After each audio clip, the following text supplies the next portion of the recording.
الحمد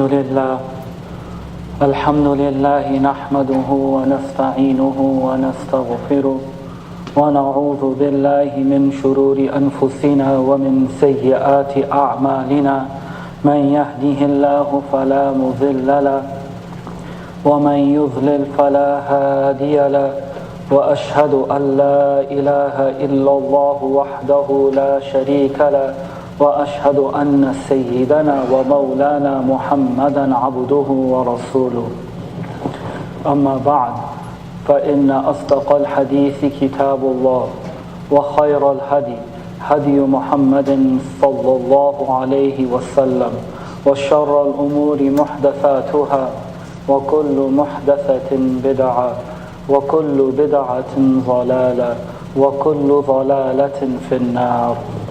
يقول سبحانه وتعالى في كتابه الكريم بعد أن أقول أعوذ بالله من الشيطان الرجيم بسم الله الرحمن الرحيم يوم يبعثهم الله جميعا فينبئهم بما عملوا أحصاه الله ونسوه والله على كل شيء شهيد.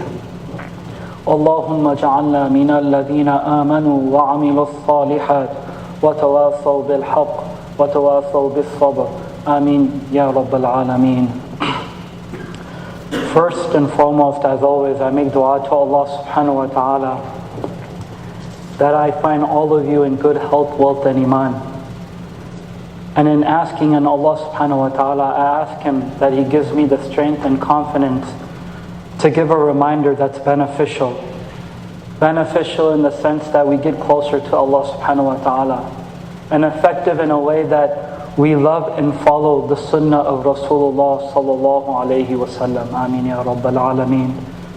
And something just before even I start my khutbah, something very simple and beautiful about this religion, that Allah subhanahu wa ta'ala has made it so easy for us to obtain good deeds. There's this hadith by the beloved Prophet sallallahu alaihi wasallam, and he says when an individual goes towards to the masjid, and while he's walking there, Allah subhanahu wa ta'ala forgives one sin. Not only that, but Allah subhanahu wa ta'ala gives him one good deed. And when this individual gets to the masjid early and he just sits there, Allah's angels are making dua while he's sitting there waiting for salah. These angels are praying for him that Allah forgive him. So I make dua to Allah subhanahu wa ta'ala that He gives us a habit of coming to the masjid. And something even more beautiful in regards to just Salatul Jum'ah, another hadith, just to show the simplicity and beauty of this religion. When an individual comes to Jum'ah prayer, Salatul Jum'ah, and comes early and listens to the whole khutbah, Allah subhanahu wa ta'ala forgives one week's of sins from one Friday to the other, minor sins, just by coming to Salatul Jum'ah and attending it and listening attentively. May Allah subhanahu wa ta'ala also give us the habit of attending the complete Jum'ah. Ameen Ya Rabbal Alameen. You know, the beautiful thing about the Quran is that Allah subhanahu wa ta'ala has given us this Quran, and not only has He given us the Quran, He's taught us the Quran. Allama al-Quran. You know, a good teacher, when he teaches a lesson, he makes sure that he keeps reviewing and repeating the lesson so the student can comprehend. I know this for a fact because I am also a teacher. And knowing the study habits of my students, I tell them to, I remind them, you have to study this and you have to review this. And with revision comes perfection. So over and over again, Allah subhanahu wa ta'ala, He's teaching us in the Quran.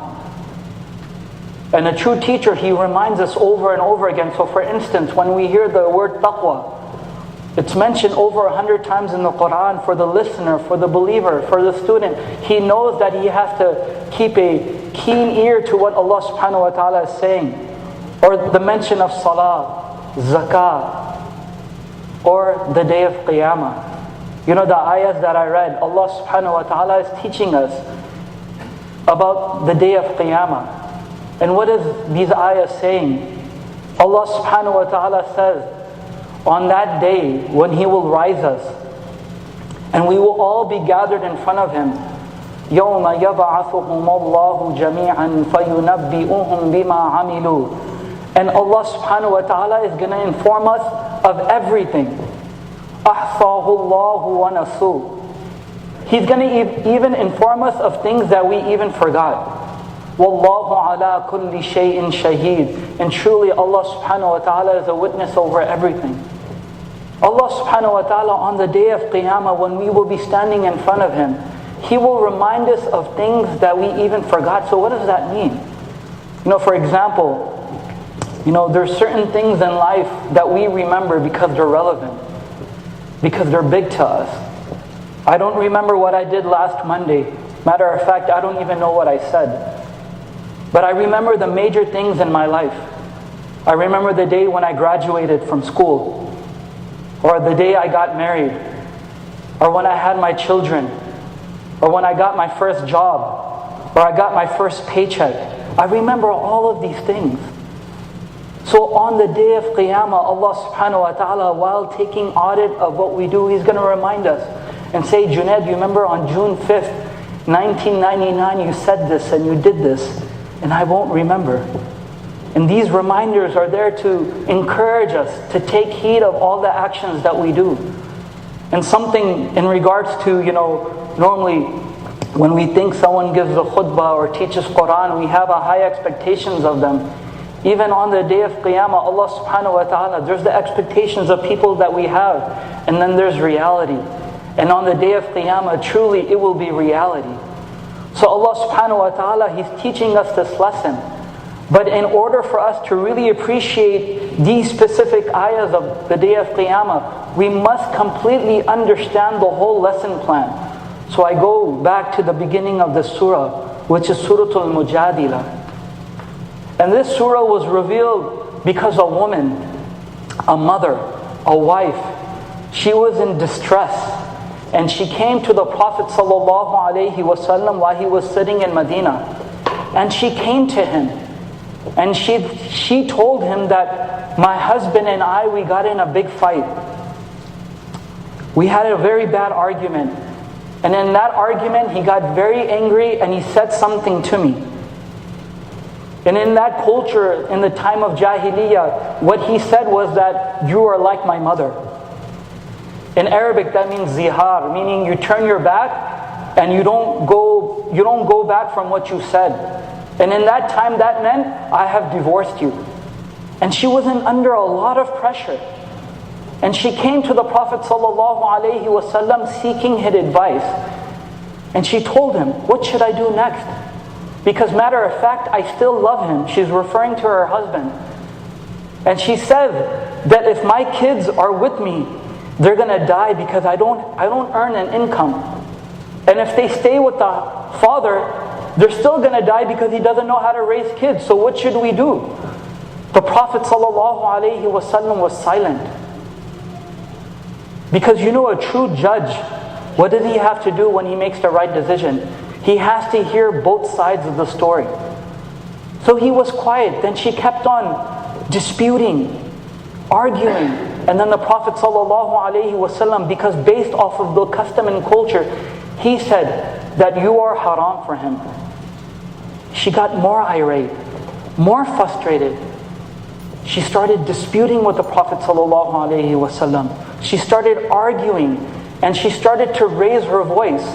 And when she raised her voice, she looked at the sky and said, Ya Allah, I complain of my bankruptcy. And when she said that, Allah subhanahu wa ta'ala revealed some ayahs of Surah Al-Mujadilah. But before I even go into that, something about the Prophet ﷺ. There's another occasion in Surah Al-Hujurat when a bunch of companions who were Bedouins, they came to the house of Rasulullah ﷺ and they started knocking on his door. And they spoke very aggressively to him. They said, Ya Muhammad, come out of your house. Ya Muhammad, come out of your house. Very aggressively. They weren't cursing at him. They weren't abusing him like the Quraysh. And right away, Allah subhanahu wa ta'ala reveals Surah Hujurat. When you address the Prophet, address him with respect. Don't raise your voice. He's not like everybody else. So if, for instance, if I were to see my good friend Faisal, I can say, hey, what's up, Faisal? But when we address the Prophet, we address him with respect. Matter of fact, his name Muhammad, what does it mean? It means that he's worthy of praise. There's actually, we know that the Prophet ﷺ, there's certain actions that he does, and we know them as his sunnah. But there's also a sunnah of Allah subhanahu wa ta'ala. There's a sunnah of Allah subhanahu wa ta'ala that us human beings can do. And what is that sunnah? إِنَّ اللَّهَ وَمَلَائِكَتَهُ يُصَلُّونَ عَلَى النَّبِيِّ يَا أَيُّهَا الَّذِينَ آمَنُوا صَلُّوا عَلَيْهِ وَسَلِّمُوا تَسْلِيمًا. Even Allah sends blessings upon the Prophet sallallahu alaihi wasallam. So keeping this idea in mind, when she started to raise her voice towards the Prophet sallallahu alaihi wasallam, right away Allah subhanahu wa ta'ala reveals Surah Al-Mujadila. قَدْ سَمِعَ اللَّهُ قَوْلَ الَّتِي تُجَادِلُكَ فِي زَوْجِهَا. Allah subhanahu wa ta'ala is telling the Prophet sallallahu alaihi wasallam that I have already heard the word of the woman who is disputing with you. What does that mean? That means that when this woman's husband was screaming at her, Allah subhanahu wa ta'ala heard her cries. When she was going towards the Prophet sallallahu alaihi wasallam in distress, Allah subhanahu wa ta'ala heard her cries. And when she was telling Allah subhanahu wa ta'ala her situation, when she was telling Rasulullah sallallahu alaihi wasallam her situation, Allah heard her cries. Wallahu yasma'u tahawurakuma inna Allah sami'un basir. Subhanallah, some beautiful ayahs. And what does Allah subhanahu wa ta'ala say? I heard both of the disputes between you two. Meaning that Allah subhanahu wa ta'ala heard the conversation between this woman and the Prophet, and He heard the conversation between this husband and wife. But it's not referring just to this husband and wife. Anytime a husband says something negative, derogatory towards his wife, Allah subhanahu wa ta'ala hears it. No, I don't know what that day was when I married you. It was the worst day of my life. I did you a favor by marrying you. Everything Allah subhanahu wa ta'ala hears. Inna Allah sami'un basir. Allah is all hearing, all seeing. And then, this was a culture. This was a tradition that was before pre-Islamic. So Allah subhanahu wa ta'ala wanted to break this habit. So right away, the ayahs come down. الَّذِينَ يُظَاهِرُونَ مِنْكُمْ مِنْ نِسَائِهِمْ. Those of you who practice this practice and say to your wives that you are like my mother. Allah subhanahu wa ta'ala says, no, your mother is the one who gives you birth. The mother is the one who gives you birth. But this goes beyond that. Even within a community, when a brother fights with his brother, he goes, after this, you're dead to me. No, he's still your brother. Or a father says to his children, I'm so sick of you, that's it, from today you're not my son. No, he's still your son. Or children say that to their parents, you know what? We never got along, from this day you're dead for me. No, they're still your parents. They're still your parents. وَإِنَّهُمْ لَيَقُولُونَ مُنْكَرًا مِنَ الْقَوْلِ وَالزُّورَ. Whoever has this practice has committed a big lie, a big sin. And these ayahs are referring to the companions of the Prophet sallallahu alaihi wasallam. When the Prophet sallallahu alaihi wasallam talks about how he trained the companions, he gives us an example. It was like planting a seed. And for those of us who know about farming, it takes a lot of patience so that seed can turn into a crop. So these ayahs were teaching the companions how you interact at home. وَإِنَّ اللَّهَ لَعَفُوٌّ غَفُورٌ. Most definitely Allah subhanahu wa ta'ala is most forgiving, most pardoning. So Allah subhanahu wa ta'ala sets a certain standard. For those of us who have made mistakes like that and you want to return to your wife, after saying such words, then you have to follow a certain guidelines before you can touch her. So what are the set of ayahs? The first thing, Allah subhanahu wa ta'ala says, before you return to your wives, after saying such a thing, what you have to do first is set a slave free. Set a slave free. So you're probably thinking nowadays, where do I find a slave? You're not. Back in the days, that was a big thing. Setting a slave free was done when you committed a major sin. So, for example, for those people who in that time couldn't afford a slave or free a slave, what was the next thing to do? The next thing to do in order for you to be forgiven and go back to your wives, you were supposed to fast for 60 days consecutively. 60 days. So it wasn't like you fast for 20 days, take a break, then fast for 20 days, take a break. No, you fast consecutively for 60 days. If you stop one day, then you have to start all over again. So some of the companions, they were old and weak, they couldn't fast. Then the next thing, if you couldn't do that, what does Allah subhanahu wa ta'ala say? What does Allah subhanahu wa ta'ala say? Then you have to feed 60 people. Then you can return to your wives. And subhanAllah, all of this, just by a private conversation between a husband and wife. Why is Allah subhanahu wa ta'ala telling all of this? Sometimes we blame our cultures because we treat our women a certain way. Because we say, you know what, it's okay because it's a part of our culture. And this is what we do. And it's no big deal. And I go back to the beginning of the ayah. On the day of Qiyamah, when Allah subhanahu wa ta'ala will rise us, and He will remind us of the things that we did and the things that we forgot about. Allah will remind us that what you thought was irrelevant, to Him it was very relevant. When we talk about changing societies and changing nations and changing the world, Allah subhanahu wa ta'ala is reminding us, in order for us to do that, it starts from your home. It starts from your home. There's this big misconception. In Islam, women don't have rights. Read Surah Al-Mujadila. You'll understand how many rights women have. But as men, we cannot cherry pick certain places. You know what? This ayah, it benefits me, so I'll only stick to this. And I won't read that because it doesn't benefit me. What are the next few ayahs? وَتِلْكَ حُدُودُ اللَّهِ. These are the limits of Allah subhanahu wa ta'ala. وَلِلْكَافِرِينَ عَذَابٌ أَلِيمٌ. And this is the punishment that the disbelievers have. And and the ayahs continue, and these are stern warnings.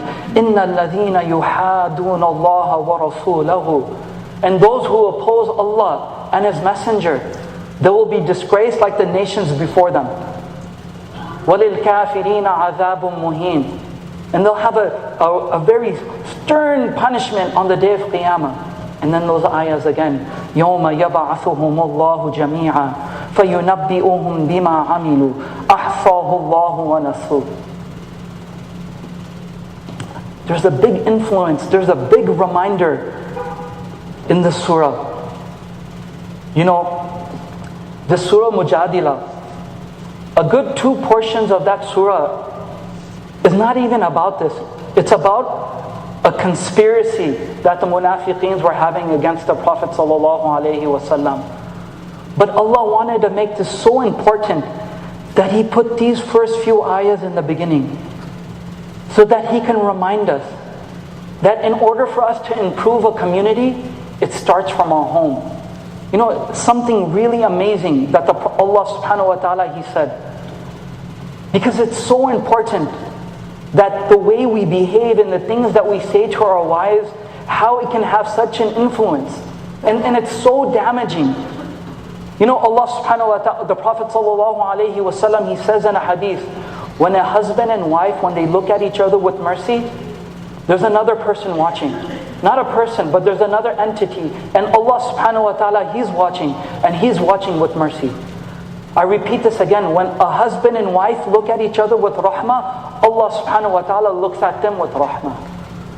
So I make dua to Allah subhanahu wa ta'ala that as husbands, we treat our wives properly. And that we don't think that it's not a big deal, the words that we say to them. You know, sometimes the words that we say to them, we say them so often that it breaks our women. One too many stories in our community that husbands saying such offensive things to their wives that they lose their identity. The women, the mothers, the wives, they lose their identity. And something about this theory about insanity. You know, they say the definition of insanity, what is it? The definition of insanity is that you keep doing the same thing over and over again, expecting a different result. You know, how do we change that? Because I promise you, every time the way I talked aggressively to my wife, my son has picked it up. And then tomorrow when he becomes a husband, I wonder how he will treat his wife. We have to be cautious, especially as husbands, that we set a standard just as Rasulullah sallallahu alaihi wasallam. So I make dua to Allah subhanahu wa ta'ala, He puts barakah and blessing in our homes, that He gives us pious spouses, and that He puts love and mercy in our homes. Barakallahu lana wa lakum fil Qur'an al-azim wa nafa'ni wa iyyakum bil ayati wa dhikr al-hakim. Astaghfirullah li wa lakum wa li sa'iril mu'minin fastaghfiru innahu huwal ghafurur rahim.